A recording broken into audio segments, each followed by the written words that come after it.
A própria palavra de Deus, a Bíblia, é a prova de quanto Deus quer bem de você. O quanto Ele quer que aquilo que está escrito, que Ele prometeu, que Ele determinou, vinha se cumprir para você.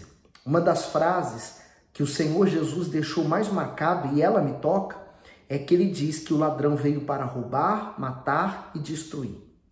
E Ele disse, eu vim para que tenham vida e vida com abundância. Aqui está bem expresso os dois lados, o que o diabo veio para fazer e o que Jesus proporcionou para nós. Vida e vida com abundância, não é uma vida qualquer.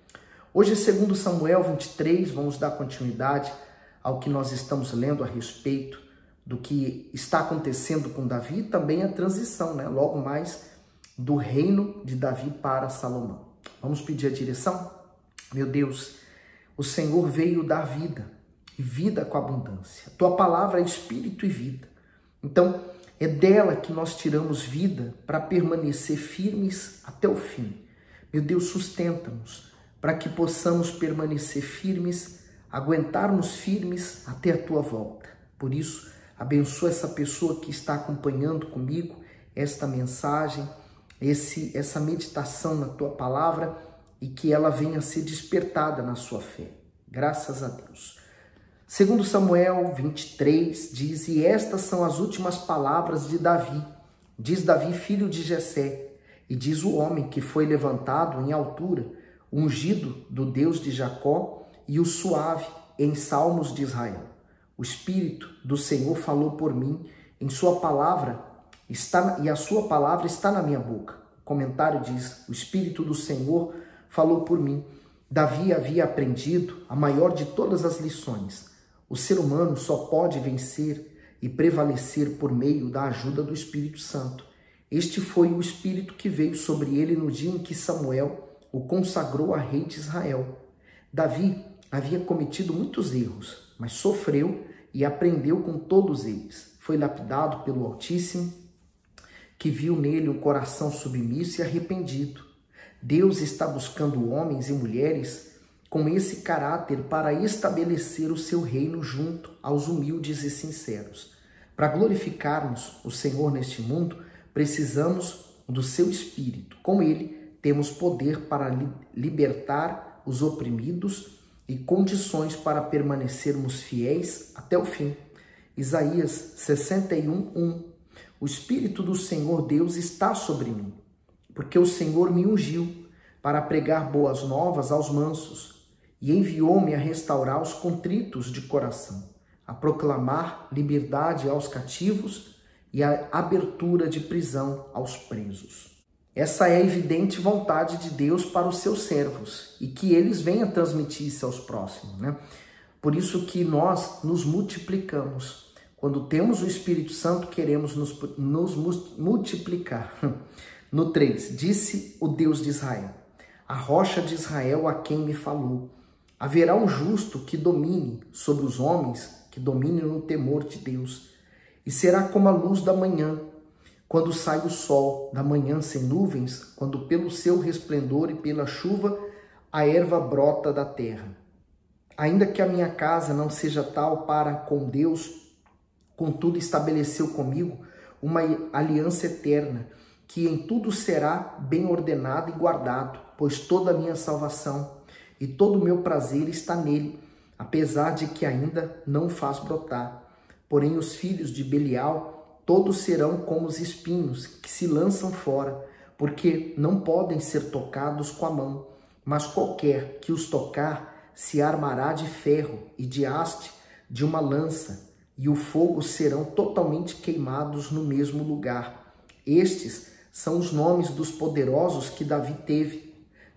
Josebe, Bazebete, filho de Taquemone, o principal dos capitães. Este era Adino, o esmita, que se opusera a 800 e os feriu de uma vez. E depois dele, Eleazar, filho de Dodô, filho de Aoi, entre os 3 valentes que estavam com Davi, quando provocaram os filisteus que ali se ajuntaram à peleja, e quando se retiraram os homens de Israel, este se levantou e feriu os filisteus até lhe cansar a mão e ficar a mão pegada à espada. E naquele dia o Senhor efetuou um grande livramento, e o povo voltou junto dele, somente a tomar o despojo. Sabe, nesse versículo 10, a gente vê o empenho, né, a entrega desse soldado em defender a causa de Deus, né?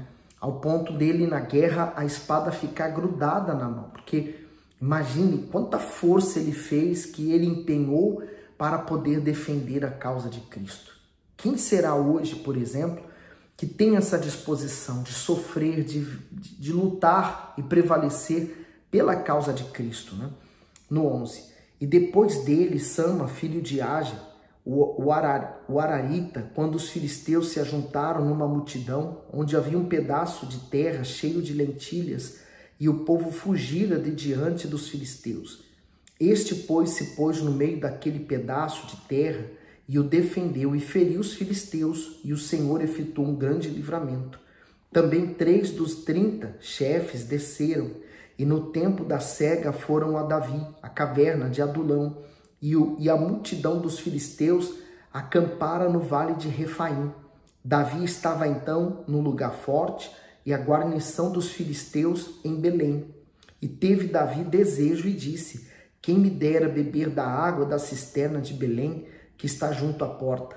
Então aqueles 3 poderosos romperam pelo arraial dos filisteus e tiraram água da cisterna de Belém, que está junto à porta, e a tomaram e a trouxeram a Davi. Porém ele não a quis beber, mas derramou perante o Senhor e disse: guarda-me, Senhor, de que tal faça? Beberia eu o sangue dos homens que foram com risco à sua vida? De maneira que não a quis beber. Isso fizeram aqueles 3 homens. Quer dizer, aquela água, eles correram tanto risco, né?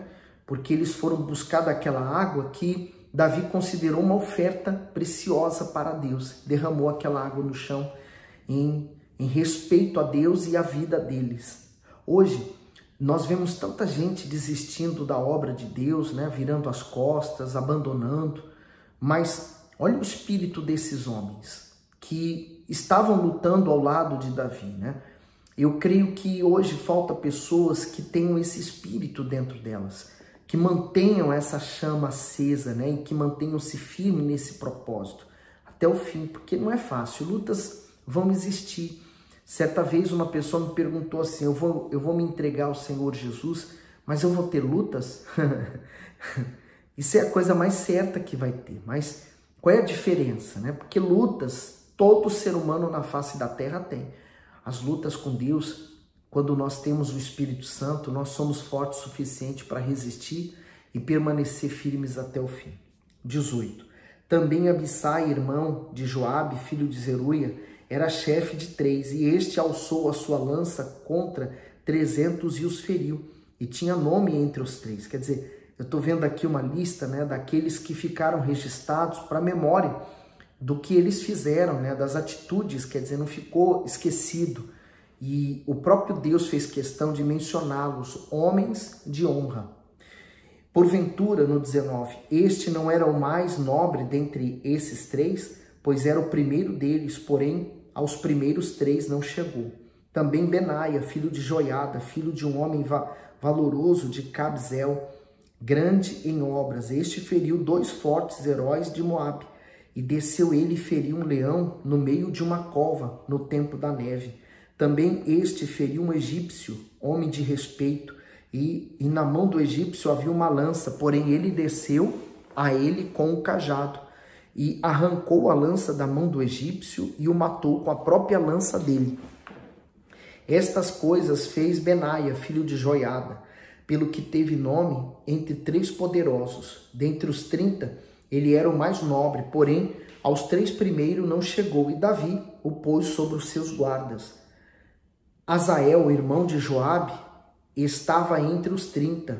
Euhanã, filho de Dodô, de Belém. Samá, Arodita, Elica, Arodita, Elés, Pautita, Ira, filho de Iques, Tecoíta, Ebiezer, Anatotita, Mebunai, Uzatita, Zalmon, Aoita, Marai, netofatita, Elebe, filho de Baaná, netofatita, Itai, filho de Ribai, de Gibeá, dos filhos de Benjamim, Benaia, Piratonita, Idai, do ribeiro de Gaás, Abialbom, Arbotita, Asmavete, Baromita, Eliaba, Saabonita, dos filhos de Jacém e Jonatas, Samá, Ararita, Aião, filho de Sarar, e Ararita, Eliefelete, filho de Asbai, filho de Maacatita, Eliam, filho de Aitofel, Gilonita, Esrai, Carmelita, Paarai, Arbita, Ilgal, filho de Natã, de Zobá, Bani, Gabdita, Zeleque, Amonita, Naaraí, Berodita, o que trazia as armas de Joabe, filho de Zeruia, Ira, Itrita, Garebe, Itrita, Urias, Eteu, 37 ao todo. Você também tem valor, não tenha dúvida disso. Deus quer usar você de acordo com as suas condições e da sua disponibilidade. Quanto mais você se entregar para Deus, mais Deus vai se entregar para você. Salmos 57. Tem misericórdia de mim, ó Deus, tem misericórdia de mim, porque a minha alma confia em ti, e à sombra das tuas asas me abrigo até que passem as calamidades. Clamarei ao Deus Altíssimo, ao Deus que por mim tudo executa. Ele enviará desde os céus e me salvará do desprezo daquele que procura devorar-me. Deus enviará a sua misericórdia e a sua verdade. A minha alma está entre leões, e eu estou entre aqueles que estão abrasados, filhos dos homens, cujos dentes são lanças e flechas, e a sua língua espada afiada. Seja exaltado, ó Deus, sobre os céus, seja a tua glória sobre toda a terra. Armaram uma rede aos meus passos, a minha alma está abatida. Cavaram uma cova diante de mim, porém, eles mesmos caíram no meio delas. O comentário diz: o inimigo é comparado a um caçador que arma ciladas para suas presas, mas neste caso ele é quem se tornará vítima das próprias artimanhas. Em um mundo cada vez mais dominado pelo mal, muitos são os que conspiram cruelmente a fim de prejudicar os outros, mas aqueles que possuem uma aliança com Deus jamais serão atingidos. Quem cria armadilhas para o justo provoca a ira divina e está sujeito à sua justiça. E seguindo, preparado está meu coração, ó Deus, preparado está o meu coração. Cantarei e darei louvores. O comentário do 7 diz: o coração preparado é aquele que pratica a palavra de Deus, independentemente das circunstâncias, que não se desvia em tempos difíceis, mas permanece confiante. Quantas pessoas confessam com seus lábios que estão firmes na fé, mas se desestabilizam e se abalam diante da primeira dificuldade? Que o Altíssimo seja o nosso exemplo, pois ele não oscila em seus pensamentos, por motivo algum. Ao contrário, ele permanece firme mesmo sofrendo a rejeição da sua criatura. Quem é de Deus deve buscar ter a mesma característica que ele, ser inabalável. Por isso a palavra de Deus, ela é tão importante na vida do cristão, porque quanto mais ele ler, com o coração aberto e querendo encontrar-se com Deus, então a fé dele é despertada, porque a fé é despertada pela palavra. Então, quanto mais eu me entrego à palavra de Deus, mais uma fé despertada eu vou ter, mais condições eu vou ter de glorificar a Deus com uma vida como Ele quer, de dar um testemunho como cristão verdadeiro. Olha o 8. Desperta, glória minha, despertai, saltério e harpa, eu mesmo despertarei ao romper da alva. Louvar-te-ei, Senhor, entre os povos, eu te cantarei entre as nações, pois a tua misericórdia é grande até os céus e a tua verdade até as nuvens. Seja exaltado, ó Deus, sobre os céus e seja a tua glória sobre toda a terra. Comentário do 9. Te cantarei entre as nações. Não é suficiente ter um coração grato pelos favores recebidos de Deus. É preciso anunciar o Senhor sem constrangimento para todos.